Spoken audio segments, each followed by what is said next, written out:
KB Channel. Yang mudarat besarnya siapa? Kenal tak Tan Sri Muhyiddin Yassin? Orangnya handsome, dia orang kata. Semua dia minta panggil abah ke dia. Betul? Abah sayang kita. Abah sayang kita apa? Abah kuat berlakon. Abah gila puasa. Betul? Dulu lawan dengan Tun Abdullah sebab apa? Sebab nak jadi Perdana Menteri. Lawan dengan Najib Razak sebab apa? Sebab dia nak jadi Perdana Menteri. Berkawan dengan Anwar dan Lim Kee Siang sebab apa? Sebab dia nak jadi Perdana Menteri. Dia jatuhkan Pakatan Harapan sebab apa? Sebab dia nak jadi Perdana Menteri. Dia sanggup terima lompat parti sebab apa? Sebab dia nak jadi Perdana Menteri. Dia tubuhkan Perikatan Nasional sebab apa? Sebab dia nak jadi Perdana Menteri. Maknanya dia lah mudarat yang paling besar. Barisan Nasional, Perikatan Nasional, Pakatan Harapan, yang mana satu mudarat besar? Gabungan mana yang memimpin negara menyebabkan negara rosak seperti hari ini? Tentu dalam kepala kita jawapannya adalah Pakatan Harapan dan Perikatan Nasional. Kalau atas nama individu Tun Mahathir dan Tan Sri Muhyiddin Yassin. Jadi takkanlah di pilihan raya ke-15 kita nak menyokong mudarat besar. Sebab apa mereka nak melambat-lambatkan bubar parlimen? Sebab mereka tahu Barisan Nasional telah kembali mendapat sokongan dari rakyat. Mereka tidak boleh terima kenyataan yang Barisan Nasional ni akan kembali menjadi kerajaan yang dominan. UMNO, Parti Melayu Bumi akan menerajui Barisan Nasional untuk membawa semula negara ke arah yang betul. Bubar parlimen secepat mungkin. Kalau tanya saya, esok dah boleh bubar parlimen. Kalau tanya PN, kalau boleh tu tahun depan pun tak nak bubar parlimen. Kalau tanya PH, sama juga jawapan. Sebab apa? Sebab PN and PH dia tidak mengutamakan negara. Dia tidak mengutamakan rakyat. Yang dia utamakan adalah kedudukan, jawatan dan apa yang mereka dapat. Itu je. Maknanya PN ni terlampau pentingkan diri. Mereka membuat apa saja untuk menggagalkan usaha baik membubarkan parlimen. Nak serah mandat ke rakyat pun PNPH tak bagi. Macam-macam kenyataan dikeluarkan oleh PNPH. Contohnya PH sebulat suara bersetuju untuk tidak membubarkan DUN negeri-negeri yang dikuasai oleh Pakatan Harapan sekiranya parlimen dibubarkan tahun ini. Nampak tak? Nampak tak perangai dia orang tu? Pemimpin PAS pun ada keluar kenyataan yang hampir sama. Jadi nak buat macam mana? Kita kena desak sampai parlimen dibubarkan. Tidak ada satu alasan pun untuk parlimen tidak dibubarkan. Tak ada satu alasan pun. Maknanya hari ini inilah masa yang sesuai untuk membubarkan parlimen. Secepat mungkin. Tak perlulah kita nak bergantung sangat kepada Memorandum of Understanding dengan PH tu. Dia orang bersetuju dengan MOU tu sebab mereka nak peruntukan sama rata. Mereka nak melambat-lambatkan bubar parlimen. Sebab apa mereka nak melambat-lambatkan bubar parlimen? Sebab mereka tahu Barisan Nasional telah kembali mendapat sokongan dari rakyat. Mereka dah tengok sendiri di Sarawak. PH kalah 2/3. Mereka tengok sendiri di Melaka. PN and PH kalah 2/3. Mereka tengok sendiri di Johor. PN and PH kalah 2/3. Tu cerita dia. Maknanya yang mereka melambat-lambatkan nak menyokong bubar parlimen ni sebab mereka takut kalah. Mereka tidak boleh terima kenyataan yang Barisan Nasional ni akan kembali menjadi kerajaan yang dominan. UMNO, Parti Melayu Bumi akan menerajui Barisan Nasional untuk membawa semula negara ke arah yang betul. Sekarang ni negara kita dibawa ke arah yang tak betul. Kita bukan berjalan ke depan, kita dah jalan berundur ke belakang. Bila kita berjalan berundur ke belakang, mestilah kita tak nampak masa depan. Sebab mata dicipta di hadapan, bukan di belakang. Betul tuan-tuan? Pasal-pasal rasuah semua ni, tak usah duk cerita kat sini lah. PNNPH. Saya ambil konsep parti-part. Mudarat besar, mudarat kecil.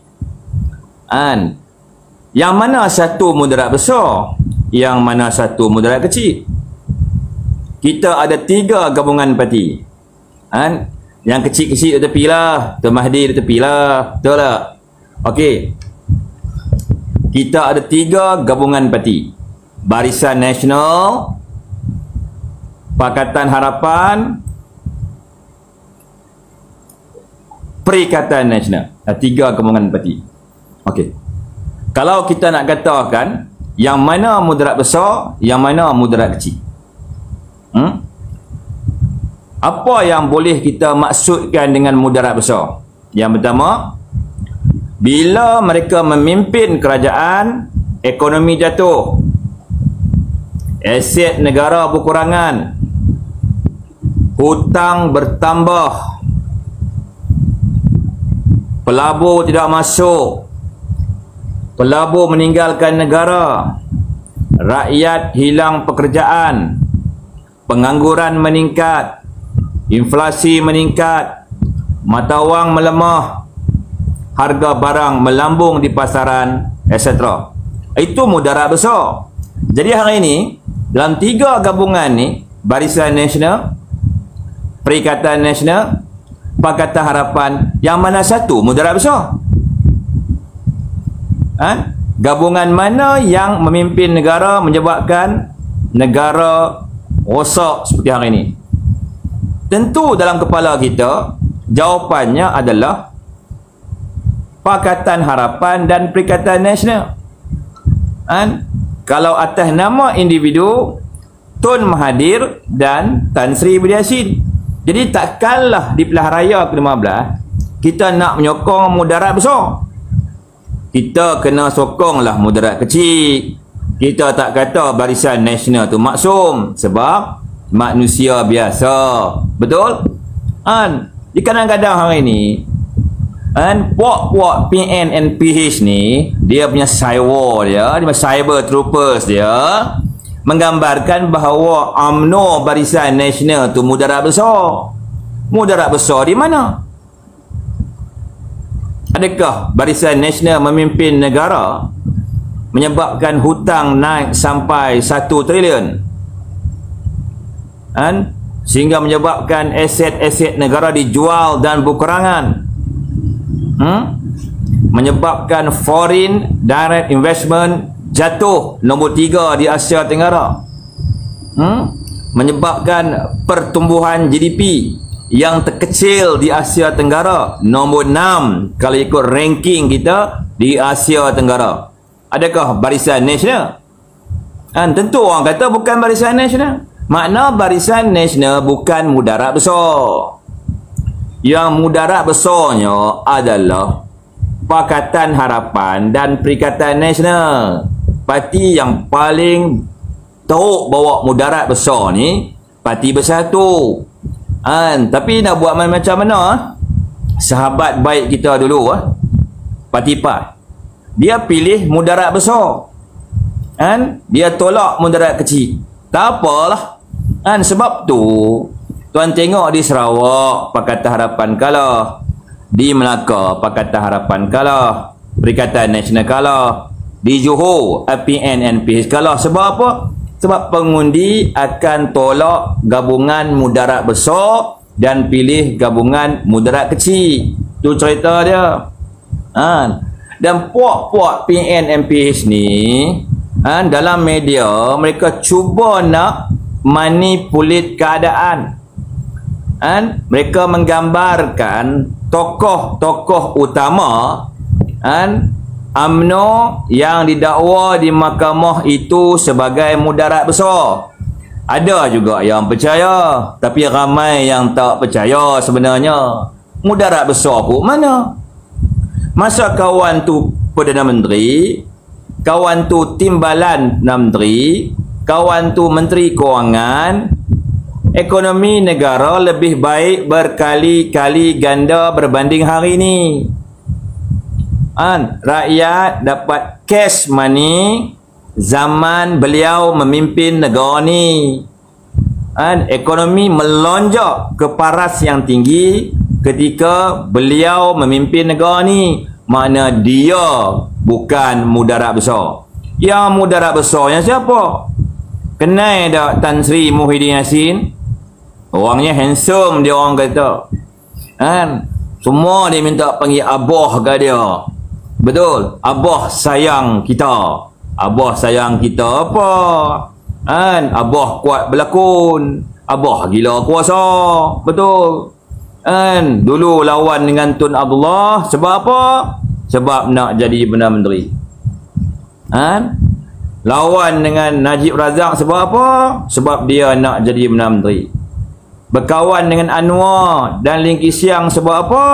Sebab dia nak jadi Perdana Menteri. Dia jatuhkan Pakatan Harapan sebab apa? Sebab dia nak jadi Perdana Menteri. Dia sanggup terima lompat parti sebab apa? Sebab dia nak jadi Perdana Menteri. Dia tubuhkan Perikatan Nasional sebab apa? Sebab dia nak jadi Perdana Menteri. Makna dialah mudarat yang paling besar. Yang lebih besar daripada Tun Mahathir. Tun Mahathir tu mudarat besar juga. Tapi mudarat yang paling besar dalam politik tanah air kita hari ini adalah Tan Sri Muhyiddin Yassin. Anwar dulu memang mudarat besar, tapi Anwar hari ini ranking dah jatuh, duduk nombor 3 dah. Mudarat besar yang ketiga. Itu cerita dia. Dan rakyat boleh fikir, kalau rakyat sokong PH Anwar Ibrahim jadi Perdana Menteri, mudarat besar.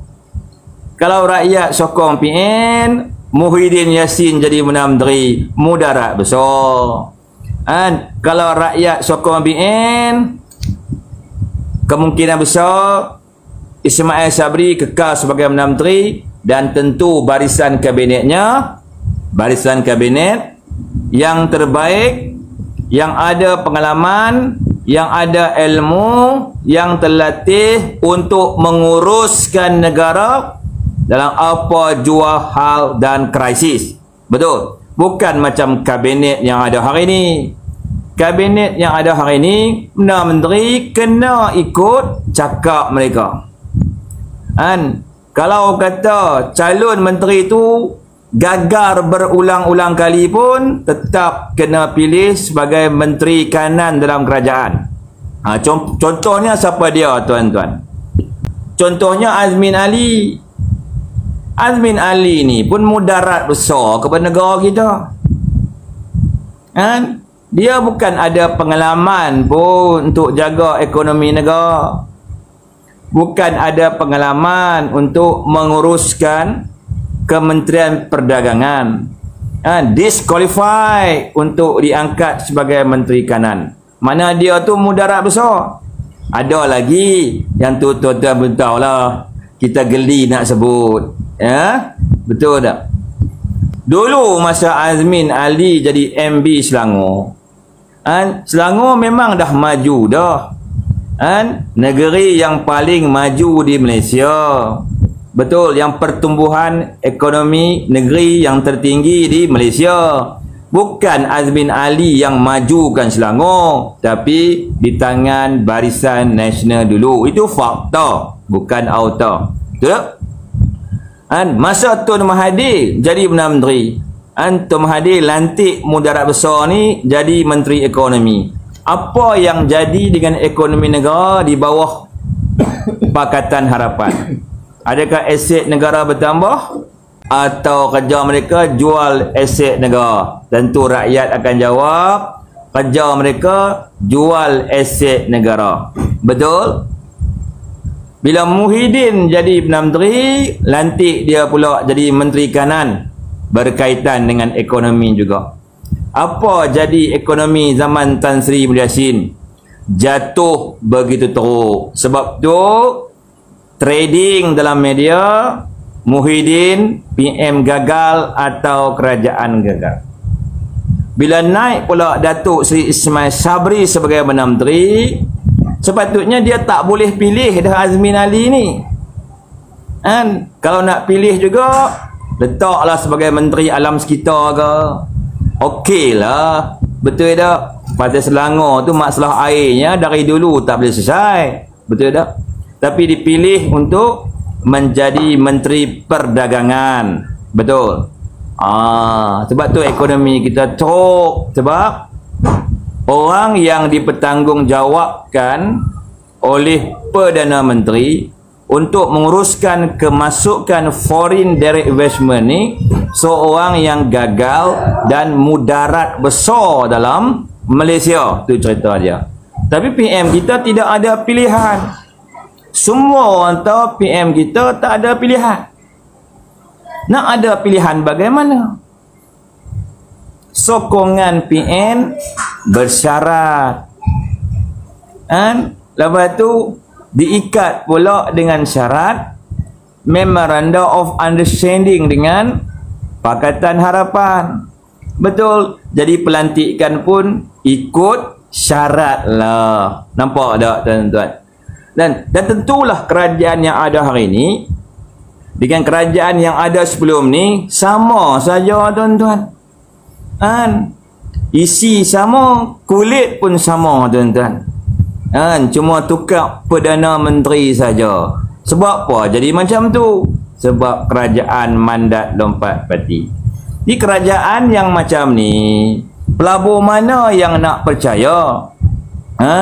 Pelabur-pelabur asing ni bukannya bodoh. Kalau pelabur-pelabur asing ni bodoh tak apalah, kita boleh tipu mereka. Kata kerajaan ni kerajaan yang stabil, Menteri Perdagangan yang terbaik, pengerusi MPN yang paling hebat, mantan PM ke-8, Menteri Kewangan yang ada hari ni paling bijaksana. Tak boleh keluar KBSP, nanti miskin di usia tua, dia kata. Betul tak? Pelabur-pelabur tidak yakin langsunglah kepada kerajaan yang ada hari ini. Bila pelabur-pelabur asing tak yakin, bermakna tak adalah pelaburan mega IDE yang masuk dalam negara kita. Bila tidak ada pelaburan, bermaksud tidak ada duit baru yang masuk dalam negara kita. Bila tidak ada duit baru yang masuk dalam negara kita, kerajaan kena buat apa? Kerajaan terpaksa menaikkan staturi hutang dari 55% kepada 65% berbanding KDNK negara.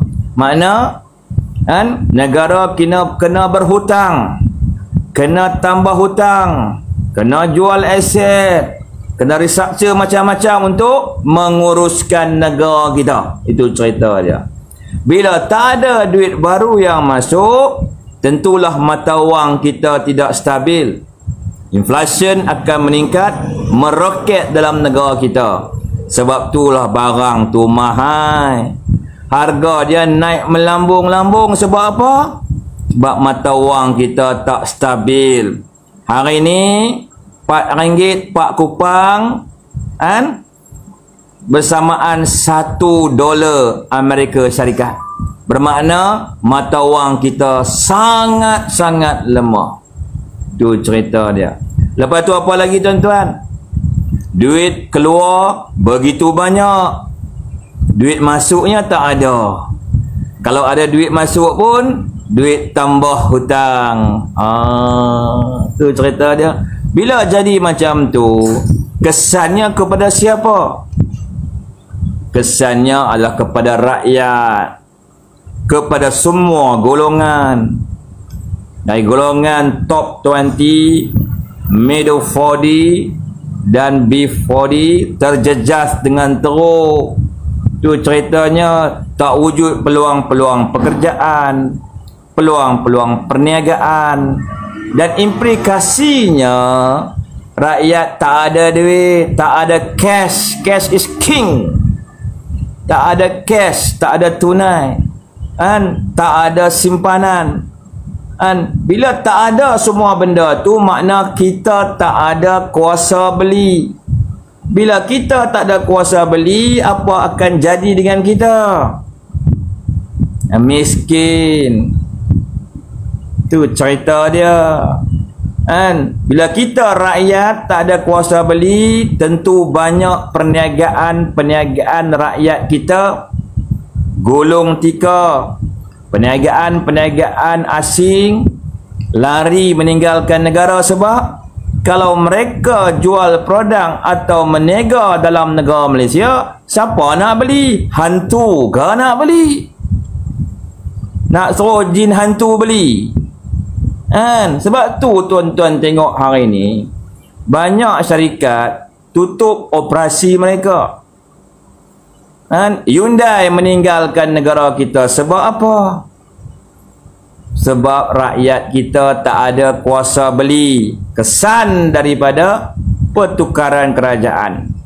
Kerajaan BN pengurusannya baik, ditukar ke kerajaan PH yang pengurusannya pincang. Kelongkang orang kata. Itu cerita dia. Cuma masalah hari ni, pihak PN dan PH ni masih belum insaf, masih belum puas,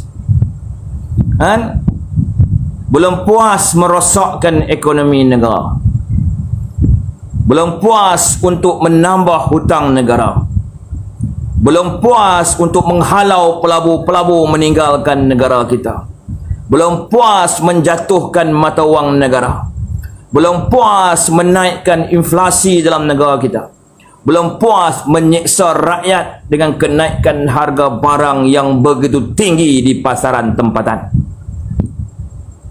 Tu cerita dia, tuan-tuan. Jadi untuk kita selesaikan masalah ni, bubarlah parlimen. Cuma masalah nak bubar parlimen jadi payah sebab ada yang menentang. Yang menentang tu bukannya rakyat. Rakyat mana nak menentang bubar parlimen? Rakyat duk tunggu bubar parlimen lah. Sebab rakyat nak mengundi di peti undi, nak tolak mudarat besar ni. Betul tak? Ini masalah dia. Sebab PN and PH menghalang bubar parlimen. Dan mereka bermain politinking. Tahu tak politinking? Cuba divert isu sebenar. Orang nak bubar parlimen sebab nak selamatkan negara. Mereka divert, maka kata UMNO nak bubar parlimen sebab nak selamatkan court cluster. Ada juga yang percaya, tapi ramailah yang tak percaya. Nanti masalah, tuan. Yang kedua, tuan-tuan, rakyat kita hari ni dah cukup dah bijaksana. Dah cukup dah pengalaman. Dah boleh buat perbandingan dah. Yang mana mudarat besar, yang mana mudarat kecil. Kalau ikut media ni memang UMNO Barisan Nasional tak menang.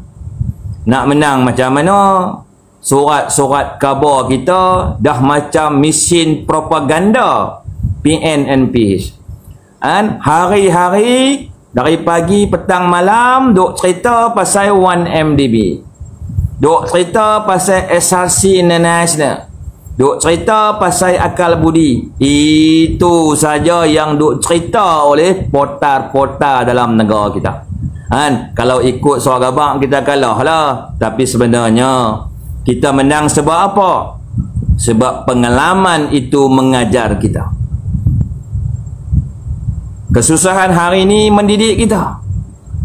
Dan kita kenal hari ini PNNPH mudarat besar dalam politik demokrasi dalam negara kita. Dan Barisan Nasional lah mudarat kecil dalam politik negara kita. Kita kata budak kecil sebab apa? Sebab kita nak bagi tahu tak ada orang yang maksum. Okey tuan-tuan?